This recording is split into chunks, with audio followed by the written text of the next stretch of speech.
Hey everyone, this is the Service Church again coming to you with another video. We're excited about this one and going to start off with a couple of questions for you. Do you ever get confused about how to read the Bible? Do you ever get confused about what's in it, how to make sense of it, and most importantly, how do you understand it and apply it?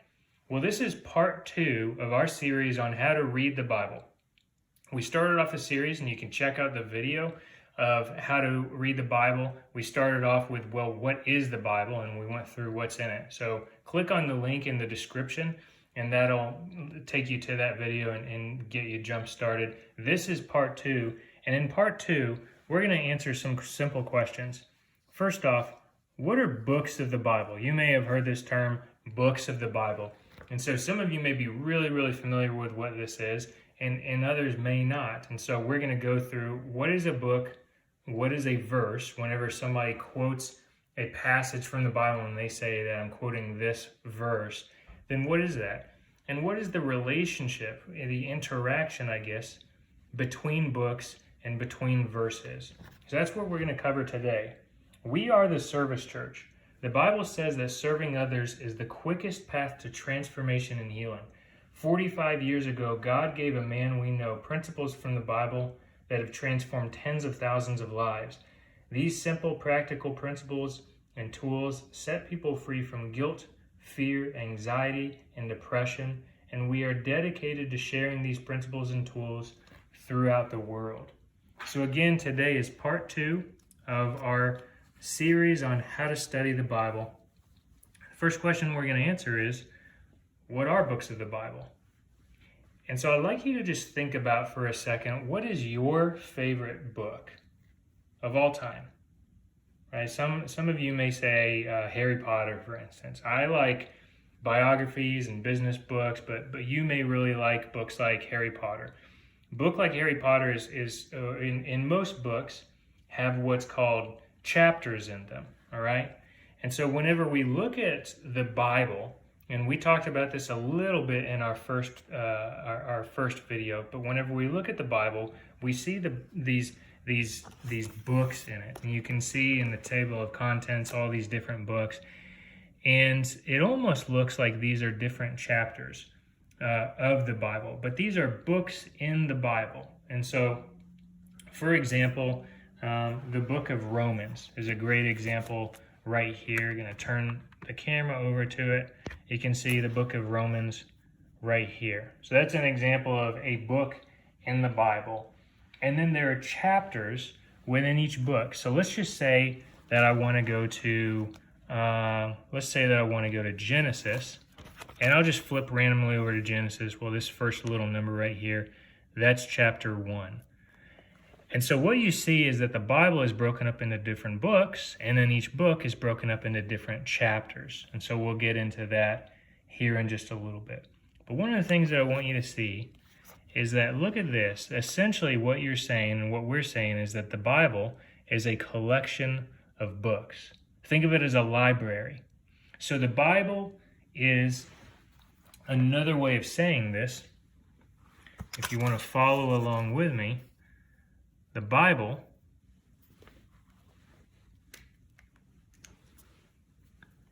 is a library of books about God. And sometimes I'll kind of abbreviate God with that little symbol there. All right, so what do book titles mean then? If it's, just think of your favorite book, Harry Potter, for instance, whatever it might be. The title has a lot of significance. The titles are very important.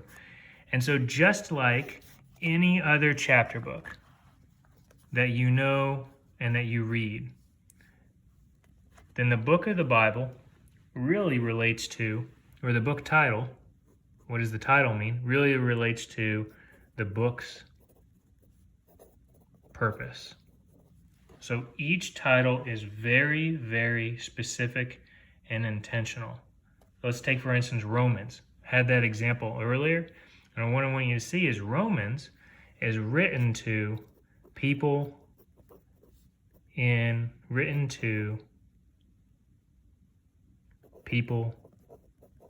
in Rome.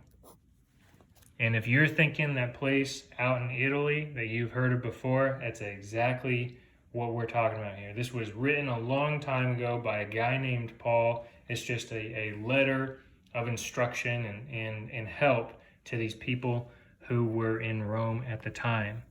Then you look at, say, 1st and 2nd Corinthians, right? You can go here.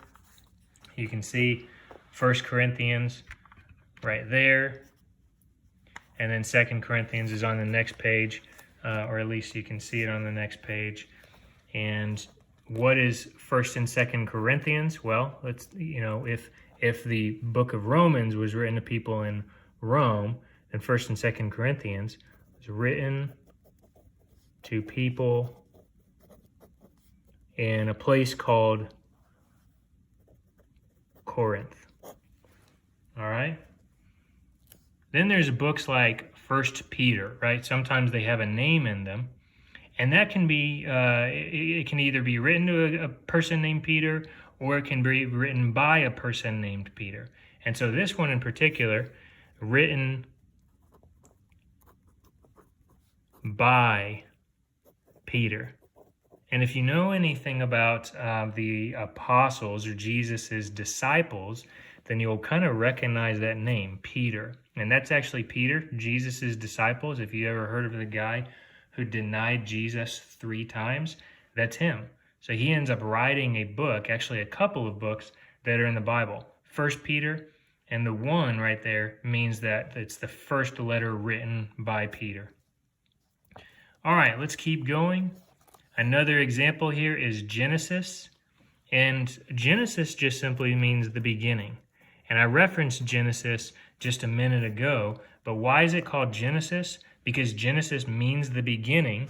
And if you look at this is what's the first book in the Bible?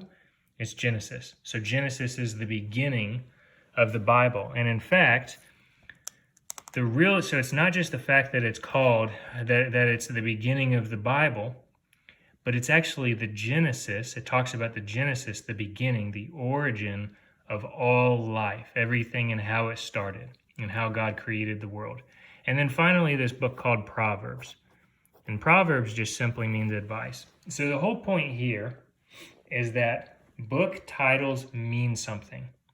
So whenever you're going to a book of the Bible, I just want you to ask the question, what does this title mean? What does the title mean? And that is going to make the Bible come alive for you. That's kind of the first step. You get to interact. Just think about this. These people, this book was written to people in Rome. Place yourself back there. What was it like back in Rome, back in the 1st century? Just think about that. Think about getting this letter from this guy named Paul who started your church. What was life like? What were you wearing? How did you make money? Remember that Rome at the time was this massive empire. What was that like? So it really helps to place yourself there. All right, let's keep moving. So that's what are the books of the Bible. The next part here is, how do you find a quote in the Bible? Now, a great example of a quote. What do I mean by a quote? A great example of a quote. This is, no one is useless who lightens the burden of someone else. This goes exactly with our service church theme. Guess who wrote this? If you think you know who wrote it, pause the video and type in the comment section. This is actually by Charles Dickens, okay? Charles Dickens. All right, now an actual quote from the Bible. Psalm 46:10, let go, relax, be at peace, and know that I am God. Let go, relax, be at peace, and know that I am God. So this is what's called a verse of the Bible. Whenever you think of a verse of the Bible, think of a quote from somebody, a quote from a book. So this is a quote from a book by Charles Dickens, and this is a quote from the Bible, and all we do is we call a quote a verse of the Bible. It's just a quote. That's all it is. All right. So then the question is, what is a verse? It's a section or quote in the Bible or a chapter of the Bible. All right?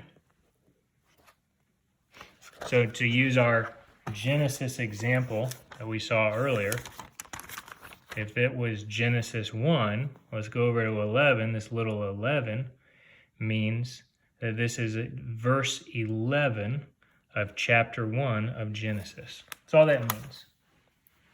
Alrighty. Now, let's keep moving here. So a verse is a section of a chapter in the Bible. It's a quote from the Bible. And so the question is, well, what if I want to go and I want to find a verse in the Bible? What if somebody says Psalm 46:10? Great example here, right? So how do you go and find that? What does that mean? If you know, go ahead and comment below.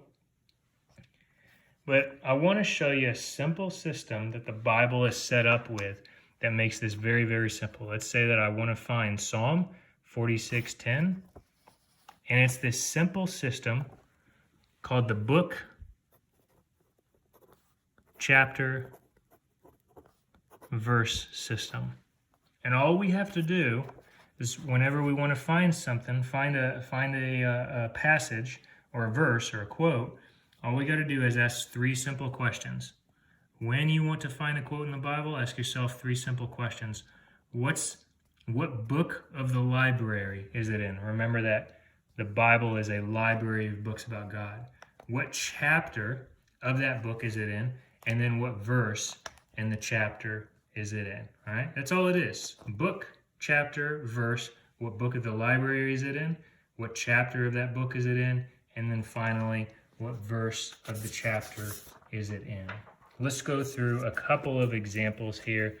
This will be real quick. I already showed you one. So again, book, chapter, verse, or verses. And what we're looking at, the first example, we saw it earlier, Psalm 46:10. Psalm 46:10. And so all we need to do, remember that this is this quote right here. Let go, relax, be at peace, and know that I am God. Let's just say that you wanted to go into the Bible and say, well, where is that? How do I find that? How do I read the verses that are around it? How do I go and read the context? Because I want you to remember, it is so important that whenever you hear a verse and you hear somebody quote something from the Bible, how do you like it whenever somebody quotes something from you and they say, well, Jim or Jeff said this, or Sandy or Brittany said this, and it's completely out of context? How do you like it when that happens? Well, sometimes it's okay to quote, or a lot of times it's okay to quote the Bible, but what's important is that you interpret verses with verses. Interpret verses and quotes from the Bible with other quotes from the Bible.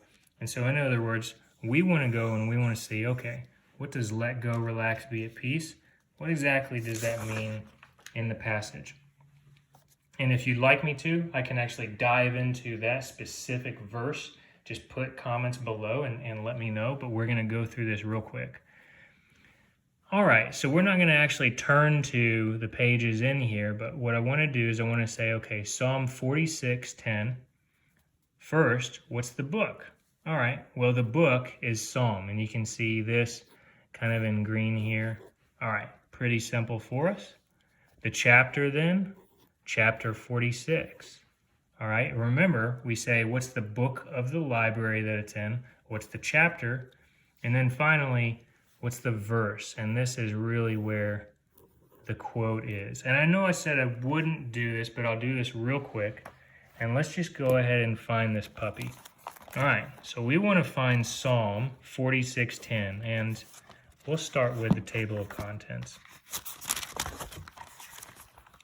In the table of contents, we find Psalm right here. All we got to do is say, okay, Psalm is at 748.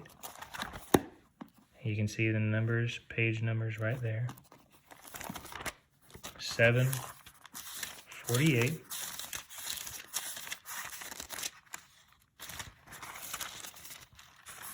All right, found Psalm, and it was Psalm. We found our book, which is Psalm, and then 46. So we're in the 46th chapter. How do we find the chapters? Just simply look at the top and look at these numbers. And really, so in the book of Psalms, then each chapter is a different psalm. And a psalm is basically like, think of it like a poem, kind of. And then we want to find chapter 46, Psalm 46, verse 10. And I read it and paraphrased it earlier. In this particular version, it says, "Cease striving and know that I am God." It's a powerful verse. Again, if you want me to go through it sometime, then let me know. All right. So I'm going to leave you with these. What I want to do is I want to say, okay, there's a commandment in the Bible that says, be anxious for nothing. And if you want to know how to deal with anxiety, we have another video on that. We'll put a link in the description, and you should take a look at that. The other example is Philippians 4, 6 through 8, or Philippians 4, 6, 7, and 8.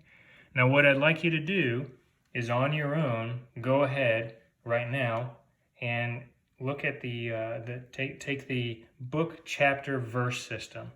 What book of the library is it in? What chapter in that book is it in? And then what verse are we looking at? So you can pause real quick and do that. And you can see that we're in the book of Philippians, color-coded green, chapter 4, verses 6, 7, and 8. All right. So that's it for today, everybody. I really hope that you enjoyed this whole setup. I really hope that this was helpful to you. Go ahead and start studying some other passages. For instance, one other you can take a look at is this one right here.